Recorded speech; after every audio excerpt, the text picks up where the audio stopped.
Hello economist. तो इस video में हम देखेंगे कार्ल पियर्सन कोरिलेशन कोएफिशिएंट क्या होता है और उसका कैलकुलेशन। ये तो हम देख चुके हैं क्या होता है, हम इसका इस बार कैलकुलेशन करेंगे अलग अलग फार्मूला का यूज करके, यानी कि एक न्यूमेरिकल एग्जांपल होगा ये। तो ये लेक्चर 4 है और पूरी वीडियो सीरीज आपको टीचमिंट ऐप में ही मिलेगी। आप टीचमिंट ऐप डाउनलोड करके डिस्क्रिप्शन में दिए गए डिटेल से हमारा क्लासरूम ज्वाइन कर सकते हैं इंडियन इकोनॉमिक सर्विस के लिए। ठीक, तो चलिए शुरू करते हैं। पहले देखते हैं कि कैसे क्वेश्चंस पूछे गए हैं। तो यहाँ देख सकते हैं 2019 में ऐसे तो क्वेश्चन लगभग हर बार आ ही जाते हैं, लेकिन डायरेक्ट जो कोरिलेशन कोएफिशिएंट कैलकुलेट करना होता है वो 2 बार पूछे गए हैं, 2-3 बार। अब यहाँ देखिए product moment correlation coefficient calculate करने के लिए कहा जाता है। तो ये correlation coefficient Karl Pearson correlation coefficient को ही प्रोडक्ट मोमेंट कोरिलेशन कोएफिशिएंट करते हैं। तो सिंपली आपको फॉर्मूला यूज करके कैलकुलेट करना है। यहाँ भी देख सकते हैं सिंपल आपको कोरिलेशन कोएफिशिएंट कैलकुलेट करने के लिए कहा गया है। तो वही हम करेंगे। तो जब भी आपको कोरिलेशन कोएफिशिएंट से सवाल पूछा जाएगा तो आपको सिंपल एक एक्स आई का कुछ वैल्यू दिया रहेगा और वाई आई के कुछ वैल्यू दिए रहेंगे, यानी कि एक्स के बहुत सारे और वाई के बहुत सारे एक सीरीज दिया हुआ रहेगा। तो आपको फॉर्मूला यूज करना है कोरिलेशन कोएफिशिएंट का। तो फॉर्मूला कुछ इस तरह होगा कि R is equal to R से हम कोरिलेशन कोएफिशिएंट को डिनोट करते हैं और यहाँ होगा सिग्मा एक्स आई माइनस एक्स बार और फिर यहाँ होगा वाई आई माइनस वाई बार, जो कि मीन को डिनोट करता है। अब इसी तरह नीचे स्क्वायर रूट होगा एक बड़ा सा, और इसमें होगा क्या, इसमें होगा सिग्मा एक्स आई माइनस एक्स बार स्क्वायर और फिर यहाँ होगा उसी तरह से सिर्फ x की जगह पर y हो जाएगा वाई आई माइनस वाई बार पे होल स्क्वायर। तो इस तरह से करके ये कोरिलेशन कोएफिशिएंट का फॉर्मूला है। यहाँ माइनस नहीं है, यहाँ इंटू का ये सिंबल है। तो इस तरह करके कोरिलेशन कोएफिशिएंट का फॉर्मूला है। तो आप देख सकते हैं यहाँ पे आपको क्या क्या निकालना है। तो सबसे पहले आपको वो एक्स आई माइनस एक्स बार निकालना है और वाई आई माइनस वाई बार निकालना है। तो उसके लिए पहले एक्स बार और वाई बार आपको निकालना पड़ेगा, यानी कि मीन निकालना पड़ेगा। तो मीन का फॉर्मूला क्या होता है? मीन का फॉर्मूला होता है जैसे x bar is equal to हो जाएगा सिग्मा एक्स आई, यानी summation of x i by n. उसी तरह वाई बार का हो जाएगा summation of y i by n. ठीक, तो इसे ही आपको कैलकुलेट करना पड़ेगा। तो चलिए सबसे पहले इसका समेशन हम लेते हैं। तो जब इसका समेशन आप कीजिएगा तो वो कुछ इतना होगा, वो कुछ 110 होगा। फिर इसी तरह यहाँ y का कीजिएगा तो y का होगा 610। ठीक, तो ये समेशन आपने निकाल लिया। और n कितना है, 1 2 3 4 5 6 10 है, 10 n है, n मतलब 10 ऑब्जर्वेशन है। तो यहाँ एक्स आई 110 था और फिर यहाँ n 10 है, तो ये खत्म हो जाएगा, यानी कि 11 जो है ये मीन निकल जाएगा, यानी एक्स बार। और उसके बाद आपको निकालना है वाई बार। तो यहाँ देखिए 610 दिया हुआ है, एन 10 है, तो ये खत्म हो जाएगा और यहाँ हो जाएगा 61। तो ये वाई बार निकल गया। लेकिन आपको वाई बार सिर्फ यहाँ पे पुट नहीं करना है, क्योंकि यहाँ कहा गया है कि समेशन करना है एक्स आई माइनस एक्स बार का लेकर फिर उसको मल्टीप्लाई करना है वाई आई माइनस वाई बार करके। तो पहले आपको एक्स आई माइनस एक्स बार आपको निकालना पड़ेगा, यानी कि अब जैसे कि ये एक्स आई है आपका और ये वाई आई है, तो मीन को सब ये एक्स आई में घटाना पड़ेगा, यानी कुछ इस तरह एक्स आई माइनस एक्स बार, ये पूरा वैल्यू आपको यहाँ पर लिखना पड़ेगा। जैसे मीन हमारा निकला था 10, तो 2 में 10 घटाइएगा तो कितना होगा, 11 था, तो यहाँ हो जाएगा -9। ठीक, तो इसी तरह जब 4 में 10 घटाइएगा 11 घटाइएगा तो 7 हो जाएगा। 11 मतलब ये 11 जो मीन है इसी को हम घटा रहे हैं एक्स बार को। ठीक, तो इसी तरह करते करते जब आप पूरा कैलकुलेट कीजिएगा तो सबको यहाँ पे आप घटाकर जो भी वैल्यू आए यहाँ पर लिख सकते हैं। तो इस तरह करके आपका टोटल वैल्यू आएगा। ठीक, अब क्या करना है आपको फिर से y का भी इसी तरह करके निकालना है, यानी वाई आई माइनस वाई बार। तो वाई बार हमारा कितना था, वाई बार है 61। तो हम 61 को माइनस करेंगे जितना भी यहाँ पर वैल्यू दिया हुआ है, 61 ही है, हाँ 61 है। तो 61 को इन सारे वैल्यूज में माइनस करेंगे, तो 10 में 61 को करेंगे तो कितना आएगा, 51 आएगा। और इसी तरह करके पूरे वैल्यूज़ आपको कैलकुलेट करना है। तो इसी तरह करते करते लास्ट में यहाँ पर 59 आएगा, यानी कि 120 में जब आप 61 माइनस कीजिएगा तो 59 आएगा। तो ये प्लस में है इतना, इतना माइनस में है, ठीक। तो ये आपने निकाल लिया, आपको लेकिन ये भी नहीं निकालना है। आपको क्या निकालना है, इन दोनों को मल्टीप्लाई करना है, यानी कि इन दोनों को सबको मल्टीप्लाई करना पड़ेगा। तो जब आप इन दोनों को मल्टीप्लाई करेंगे तो आपका कुछ यहाँ पे आपको कुछ ऐसे लिख सकते हैं। मान लीजिए कि ये एक्स आई माइनस एक्स बार जो है उसे आप स्मॉल एक्स आई मान लीजिए, और वाई आई माइनस वाई बार जो है उसे स्मॉल वाई आई मान लीजिए। जैसे कि इसी फॉर्मूले को भी आप डेविएशन फॉर्म में लिख सकते हैं कुछ इस तरह। जैसे यहाँ पर एक्स आई और माइनस एक्स बार को हमने मान लिया एक्स आई, और फिर वाई आई माइनस वाई बार को हमने मान लिया वाई आई। तो ये बहुत सिंपली छोटे से स्पेस में लिखा जा सकता है। इसी तरह इस फॉर्मूले को भी आप करिएगा तो यहाँ पर आप सिंपली लिख सकते हैं समेसन एक्स आई स्क्वायर, और फिर यहाँ पे लिख सकते हैं समेसन वाई आई स्क्वायर, ठीक। तो ये डेविएशन फॉर्म कहलाता है। तो इस तरह भी आप लिख सकते हैं स्पेस बचाने के लिए। तो यहाँ भी हम वही करेंगे। जैसे यहाँ पे हमें क्या निकालना है, एक्स आई वाई आई निकालना है, X I multiplied by Y I, यानी कि इन दोनों को हम मल्टीप्लाई करेंगे। आप यहाँ देख सकते हैं कि यहाँ एक्स आई वाई आई है, तो वही हमें निकालना है। तो हम इन दोनों को मल्टीप्लाई करेंगे, और जब मल्टीप्लाई करेंगे तो ये क्या होगा, ये माइनस और माइनस प्लस हो जाएगा, और 51 को जब आप 9 से मल्टीप्लाई करेंगे तो आपका कुछ इस तरह आएगा 459। तो इसी तरह करके सबको करना है। जैसे 41 को 7 से करेंगे तो यहाँ होगा 7 और 28, ये प्लस में आएगा, सब प्लस में आएगा, क्योंकि यहाँ माइनस माइनस मल्टीप्लाई होके प्लस हो जाएगा। तो इसी तरह आपको सबको यहाँ पे फिल करना है सारे वैल्यूज़ को। यहाँ पर आप देख सकते हैं यहाँ प्लस है और यहाँ माइनस है, तो सिंपल सी बात है यहाँ पर -1 होगा, ठीक, क्योंकि माइनस इंटू प्लस क्या हो जाएगा, माइनस हो जाएगा। इस तरह से पूरा आपको वैल्यू लिख देना। अब हमें क्या करना है, ये तो हमने निकाल लिया एक्स आई वाई वाई, अब हमें इसका समेशन निकालना है, ठीक, क्योंकि हमें समेशन वहाँ पर मांगा गया है। आप यहाँ देख सकते हैं कि फॉर्मूला में समेशन निकालना है, यानी इन सबको ऐड करना है। तो जब आप इन सबको ऐड करेंगे तो आपका कुछ इतना आएगा 1810, ठीक।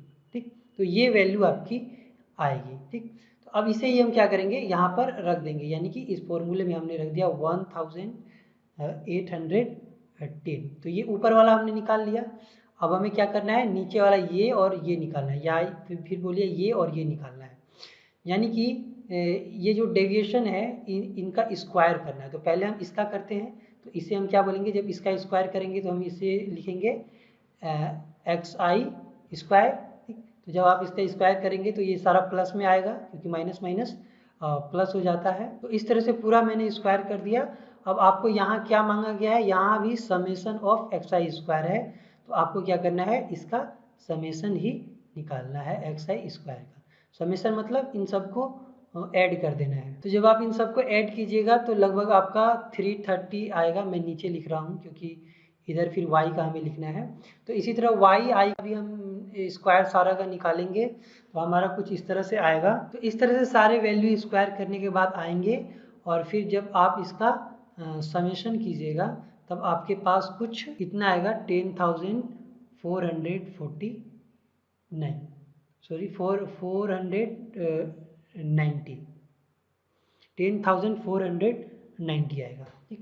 तो ये इतना आपने निकाल लिया, यानी 330 और 10,490। तो हम इसे फॉर्मूले में लिखेंगे। पहले तो यहाँ होगा 330 मल्टीप्लाइड बाय 10,490, ठीक। तो अब हमें इसे क्या करना है, इसे ही सोल्व करना है, और इसके सोल्व करने के बाद जो भी निकलेगा वो हमारा वैल्यू होगा कोरिलेशन कोएफिशिएंट का। तो जब आप इसे सोल्व कीजिएगा तो आपका वैल्यू जो आएगा वो होगा 0.975, ठीक। तो ये आपका टोटल वैल्यू आएगा, यानी कि ये एक पॉजिटिव वैल्यू आया है। ये ध्यान रखिएगा कि ये एक पॉजिटिव वैल्यू आया है। तो जो रिग्रेशन कोएफिशिएंट है ये -1 से लेकर +1 के ही बीच में आएगा, इसका रेंज यही है, ठीक। तो इसका मतलब क्या होता है अलग अलग वैल्यू आने का, वो मैं बताऊंगा। फिलहाल आप ध्यान रखें कि यहाँ पे आपका 0.975 आया है। अब ये इस फॉर्मूले का हमने यूज किया था। अब आपको पता होगा कि एक और फॉर्मूला है कोरिलेशन कोएफिशिएंट का, जो मैंने पिछले में डिराइव किया था। जैसे कि मैं आपको एक चीज़ दिखा देता हूँ। तो एक क्वेश्चन है जो इस फॉर्मूले का यूज करके, यानी कि ये जो फॉर्मूला है इसका यूज करके आप उसे सॉल्व नहीं कर सकते। मैं आपको दिखाता हूँ। जैसे ये वाला क्वेश्चन जो पूछा गया था इसमें 2011 में, अगर ऐसा क्वेश्चन होगा तब आप सॉल्व नहीं कर पाएंगे, क्योंकि इसमें तो वैल्यूज़ दिए हुए हैं, आपको डेटा नहीं दिया हुआ है। उसी का यूज करके आपको निकालना है पूरा। ठीक, तो ये कैसे करेंगे आप? इसके लिए आप दूसरा फॉर्मूला यूज करेंगे जिसे हम डायरेक्ट मेथड कहते हैं। तो जो दूसरा फॉर्मूला था डायरेक्ट मेथड जिसे हम कहते हैं, वो कुछ इस तरह था। जैसे ये आर है, तो ये ऐसे था। यहाँ पर ये था सिग्मा, फिर यहाँ एक्स आई वाई आई, फिर minus X I multiplied by Y I. ठीक, इस तरह से फॉर्मूला कुछ था। ये तो नोमिनेटर हो गया। डिनोमिनेटर में कुछ ऐसे था, जैसे तो इस तरह करके कुछ डिनोमिनेटर में दिया हुआ था। तो यहाँ देख सकते हैं आपको क्या कैलकुलेट करना है। ये एक्स आई दिया हुआ है, ये वाई आई दिया हुआ है। तो आपको कैलकुलेट करना है एक्स आई वाई आई, यानी इन दोनों को मल्टीप्लाई करना है आपको। ठीक, आपको एक्स आई और वाई आई कैलकुलेट करना है। ठीक, तो आपको इन दोनों को मल्टीप्लाई करके पूरा लिखना पड़ेगा। यानी कि जब आप इसे ऐसे लिखिएगा तो ये कुछ ऐसे होगा 20। तो इस तरह से करके आपकी पूरी वैल्यूज़ आएंगी एक्स आई इंटू वाई आई की। और फिर क्या करना है, आपको इसका समेशन करना है। तो मैं समेशन यहाँ पर लिख देता हूँ क्योंकि नीचे तो स्पेस नहीं है। तो इस तरह से जब आप इसका समेशन करिएगा तो आपकी वैल्यू आएगी 8520। ठीक, तो यहाँ पे हो जाएगा 8520। अब हमें क्या करना है, अब हमें कैलकुलेट करना है ये एक्स आई और वाई आई, इन दोनों को मल्टीप्लाई करना है। तो ये समेशन तो दिया हुआ ही था हमारे पास, यानी कि यहाँ आप देख सकते हैं कि ये 110 और 610 आया था। यानी कि यहाँ पर हो जाएगा ये summation x i is equal to 110, और फिर यहाँ summation y i is equal to 610। तो इस तरह से करके आपकी कुछ वैल्यूज़ आई थी। अब हमें क्या करना है, इतना ये भी हमने निकाल लिया, ये भी निकाल लिया। अब हमें निकालना है समेशन एक्स आई स्क्वायर, यानी कि इसका स्क्वायर निकालना है। तो इन सब का जब आप स्क्वायर कीजिएगा तो ये कुछ ऐसे निकलेगा, 2 2 जा 4, 4 4 जा 16। इस तरह करके आपने एक्स आई स्क्वायर पूरा निकाल लेना है। और फिर उसके बाद क्या करना है, उसके बाद इसका भी समेशन कर देना है। आपको टेंशन लेने की ज़रूरत नहीं है, इतने डिफ़िकल्ट नहीं पूछे जाएंगे आपसे सवाल। आपको सिंपली ये सारा कैलकुलेट करके दिया हुआ रहेगा और आपको बनाना होगा। तो ये सिंपली मैं बस आपको प्रोसेस को समझाने के लिए बता रहा हूँ, ताकि प्रोसेस आपको याद रहे। ठीक, अब इसी तरह से क्या कीजिएगा, आप वाई आई का स्क्वायर निकालिएगा। तो वो भी कुछ इस तरह से होगा। तो इस तरह से आप पूरा वाई आई स्क्वायर लिख लीजिएगा, और उसके बाद फिर आपको क्या करना है, इसका भी समेशन कर देना है। तो जब आप इसका समेशन कीजिएगा तो आपके पास आएगा 47,700। तो इस तरह का कुछ वैल्यू आएगा। तो ये सारे वैल्यू जो हमें यहाँ पर चाहिए थे लगभग हमने सभी निकालने हैं। यहाँ बाकी है एक्स आई स्क्वायर करना है, यानी कि एक्स आई स्क्वायर क्या हो जाएगा, ये जो आप देख रहे हैं एक्स आई, इसी का स्क्वायर करना है, यानी कि एक्स आई स्क्वायर करना है। तो ये एक्स आई आप यहाँ निकाल चुके हैं, 110 है। तो 110 का आपको स्क्वायर कर देना है। तो 110 का स्क्वायर क्या होगा, 12,100 हो जाएगा। और उसी तरह आपको ये वाला करना है, यानी y का भी स्क्वायर निकालना है, यानी कि सिग्मा वाई आई का स्क्वायर। तो इसका स्क्वायर क्या हो जाएगा, 610 दिया हुआ है, तो आपको इसका स्क्वायर निकालना पड़ेगा। मैं यहाँ बराबर दे देता हूँ। तो जब आप इसका स्क्वायर निकालिएगा तो ये कुछ इतना हो जाएगा, तो ये हो जाएगा इसका वैल्यू। ठीक, तो इसी तरह आपने सारे वैल्यूज़ अब निकाल लिए हैं। अब आपको क्या करना है, सिंपली इन्हीं वैल्यूज़ को फॉर्मूला में रख देना है, और उसके बाद क्या होगा, आप कोरिलेशन कोएफिशिएंट कैलकुलेट कर लीजिएगा।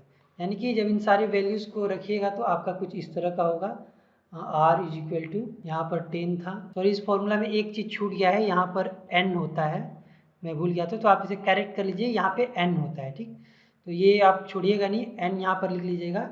तो यहाँ पर 10 होगा पहले, और उसके बाद क्या करना है, ये वाला लिखना है एक्स आई वाई आई। तो एक्स आई वाई आई का समेसन 8520 है, तो यहाँ पर हम लिखेंगे 8520। इसी तरह करके हम सारे वैल्यूज़ रख देंगे 610 इंटू 110, इस तरह से करके हमने सारे वैल्यू रख दिए। तो जब आप इसको कैलकुलेटर का यूज करके सोल्व कीजिएगा तो फिर से आपका वही वैल्यू आएगा 0.975, जो कि कोरिलेशन कोएफिशिएंट का वैल्यू है। ठीक, तो कोई भी फॉर्मूला का यूज कीजिए आपका वैल्यू वही आएगा। लेकिन आपको जो ध्यान में रखने वाली बात है वो ये है कि आपको दोनों फॉर्मूला आना चाहिए। ये फॉर्मूला भी आपको अच्छे से याद रखना है और ये फॉर्मूला जो मैंने बताया और ये भी आपको अच्छे से याद रखना है कि क्योंकि क्वेश्चन कैसे भी पूछा जा सकता है। ठीक, और इसके अलावा जो मैंने बेसिक फॉर्मूला बताया था जहाँ पे हमने लिखा था R इज इक्वल टू पिछले वीडियोज़ में कि कोवेरियंस एक्स वाई और फिर ये स्टैंडर्ड डेविएशन ऑफ एक्स और स्टैंडर्ड डेविएशन ऑफ वाई का रेशियो होता है कोरिलेशन। तो ये भी आपको याद रखना है क्योंकि आपको कहा जा सकता है कि बताइए कि कोवेरियंस दिया हुआ है किसी चीज़ का, मान लीजिए कि 20 कोवेरियंस दिया हुआ है और कहा है कि और स्टैंडर्ड डेविएशन ऑफ एक्स 4 है, फिर स्टैंडर्ड डेविएशन ऑफ वाई मान लीजिए कि 6 हो जाएगा। फिर इसके बाद जब आप इसे सोल्व कीजिएगा तो 20 और 24। ठीक, और इसे जब आप कैलकुलेट कीजिएगा तो आपके पास क्या आएगा, 5 के 20, 6 के 24, यानी कि 5/6 और डेसिमल में लिखिएगा तो ये हो जाएगा 0.833। ठीक, तो इस तरह करके आपका वैल्यू आ जाएगा कोरिलेशन कोएफिशिएंट का। तो ऐसा भी आपसे पूछा जा सकता है। तो आपको क्या करना है, ये सारे फॉर्मूलाज को अपने ध्यान में रखना है और जो पिछले वीडियोज़ में मैंने डिराइवेशन बताए थे वो भी ध्यान में रखना है। अब एक चीज़ मैं आपको और बता दूं, तो जब भी आप कोरिलेशन कोएफिशिएंट निकालते हैं तो उसका वैल्यू -1 से लेकर +1 तक के बीच में ही आएगा, इससे ज़्यादा या इससे कम नहीं आएगा। ठीक, तो +1 कहने का मतलब क्या है, या फिर कोई भी अगर माइनस में आएगा कोरिलेशन कोएफिशिएंट का वैल्यू तो उसका मतलब है जब आप इसे प्लॉट कीजिएगा किसी ग्राफ पे तो उसका क्या होगा, वो इस तरह से नेगेटिवली स्लोप्ड एक लाइन होगा। ठीक, यानी कि निगेटिव रिलेशनशिप को दिखाएगा। जैसे कि मान लीजिए ये y है और ये x है। ठीक, तो इसका कहने का मतलब है कि जब रिलेशनशिप निगेटिव है, इस लाइन का मतलब है, तो माइनस में कोई भी वैल्यू आने का मतलब क्या है कि ये नेगेटिवली स्लोप्ड है और नेगेटिवली स्लोप्ड है इसका मतलब इसका वैल्यू -1 से लेकर 0 के बीच में आएगा। ठीक, 0 नहीं आएगा, लेकिन 0 से हमेशा क्या होगा, 0 से हमेशा कम होगा, लेकिन -1 के या तो बराबर होगा या फिर बड़ा होगा, ऐसा कोई वैल्यू यहाँ पर आएगा। ठीक, तो ये यहाँ कोई भी वैल्यू जो आएगा वो इसी के बीच में होगा या माइनस, तो ये क्या कहलाएगा, ये नेगेटिवली स्लोप्ड एक लाइन बनाएगा। ठीक, उसी तरह अगर प्लस में कोई वैल्यू आया तो उसका लाइन जो है इस तरह बनेगा, यानी पॉजिटिवली स्लोप लाइन होगा, यानी कि वो 0 से बड़ा आएगा वो वैल्यू। ठीक, और क्या होगा कि +1 के बराबर होगा या उससे छोटा होगा। ठीक, तो ऐसा ही कुछ वैल्यू आएगा। और अगर ऐसा कोई बनता है कि मतलब कि इस तरह ऐसा बन जाता है कि पता ही नहीं चले कि क्या वैल्यू को लाइन सीधा ऐसे खींचे कि ऐसे खींचे, तब क्या कहते हैं वो कोरिलेशन जो आएगा वो R = 0 आएगा। या फिर बोलिए कि अगर ऐसा प्लॉट आता है जिसमें पता नहीं चलता है कि कौन सा लाइन होगा पॉजिटिवली स्लोप्ड होगा कि नेगेटिवली स्लोप्ड होगा, तो वहाँ R = 0 आता है, यानी कि कोई रिलेशन नहीं है। अब ये जो आपको नेगेटिवली स्लोप्ड लाइन दिख रही है, ये कैसे आपने खींचा कि जब आप प्लॉट कीजिएगा एक्स वाई को तो कुछ इस तरह करके ये उसके पॉइंट होंगे। ठीक, तो वो प्लॉटिंग देखकर आपको पता चल जाएगा कि हाँ यहाँ इनके बीच से एक लाइन खींचा जा सकता है। उसी तरह पॉजिटिवली स्लोप्ड होगा तो इस तरह करके बहुत सारे पॉइंट होंगे, एक्स और वाई के वैल्यू होंगे। ठीक, जिसको आप इसकी प्लॉट कर सकते हैं। ठीक, तो इससे आपको पता चल जाएगा कि हाँ ये पॉजिटिवली स्लोप्ड लाइन होगा। तो ग्राफ से भी आप पता कर सकते हैं कि रिलेशनशिप नेगेटिव है या पॉजिटिव। अब इस तरह का आएगा तो यहाँ तो कुछ पता ही नहीं चल रहा है क्या है। ठीक, तो यहाँ आपको R = 0 ही आएगा, यानी कि कोई रिलेशनशिप नहीं है। और क्या है, जब -1 आएगा यानी कि R = -1 आएगा, इसका मतलब रिलेशनशिप क्या है, परफेक्टली नेगेटिव है, ठीक, परफेक्टली निगेटिव। और जब r इज इक्वल टू +1 आता है तब हम क्या कहते हैं, परफेक्टली पॉजिटिव रिलेशनशिप है। तो इसे भी आपको याद रखना है। और r इज इक्वल टू 0 मतलब नो रिलेशनशिप, यानी x और y के बीच में कोई रिलेशनशिप एग्जिस्ट नहीं करता है, ठीक। तो ये इंटरप्रिटेशन भी आपको याद रखना है कि माइनस और प्लस का मतलब क्या होता है, हो सकता है आपसे पूछ दिया जाए, ठीक। तो उम्मीद करता हूँ आपको ये पूरा वीडियो समझ में आया होगा। अगर नहीं समझ में आया तो आप मुझे बताएं, और अगर समझ में आ गया तो ये क्वेश्चंस जो दिए हुए हैं ये और ये फिर ये वाला और फिर ये वाला आप इसे सॉल्व करें, ठीक। ये मैं क्लासरूम में असाइनमेंट के रूप में आपको बाद में दूंगा। वीडियो से जुड़ने के लिए थैंक यू। अगर आपने अभी तक Teachmint classroom app Teachmint app download नहीं किया है तो जल्दी से डाउनलोड करें और हमारे क्लासरूम ज्वाइन करें ताकि आप इकोनॉमिक्स बहुत अच्छे से सीख पाएँ। Thank you.